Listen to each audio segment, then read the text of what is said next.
Okay, so the 5 hours spent in the movie theater today are now over.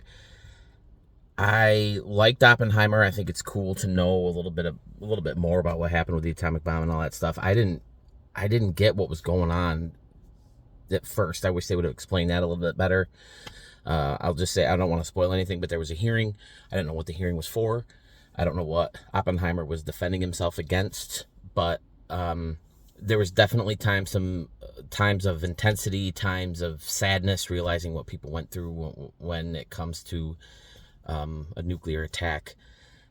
So it makes you think about, the possibility of stuff that could happen like that, especially with all the stuff that's going on with Russia and Ukraine and Putin threatening and all that stuff. So there were times where it was definitely intense and you're like, whoa, man, wow. I also felt it was pretty boring at parts. My wife definitely fell asleep. I was nodding off at certain parts, but yeah, the historical,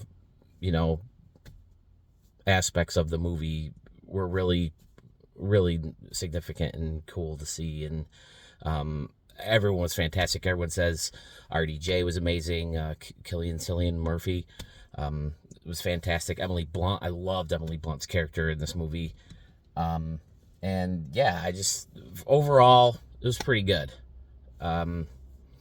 Christopher Nolan, I tend to think is a little overrated. I know we just did the overrated episode on the podcast, but I think he falls in that territory. Interstellar wasn't that great. Tenet was really hard to follow at times. The Batmans, of course, were phenomenal. But Interstellar, no, I think that was one of the most overrated pieces of shit movies I've ever seen. But Oppenheimer was good. Overall, I'd say that the main blockbusters of the summer are now over. And I still give it to The Flash, baby. I think The Flash was the most fun movie of the bunch. It had heart, it had excitement, it had good action. Yeah, the CGI was terrible with Christopher Reeve. Come on, man. Get over that part, okay? The movie was fun. Ezra Miller has their problems, and I get that. But I thought Ezra Miller is super fun as the Flash. But I'm ready to move on from them to kill the Snyderverse. Hashtag Snyderverse is done. Let it go.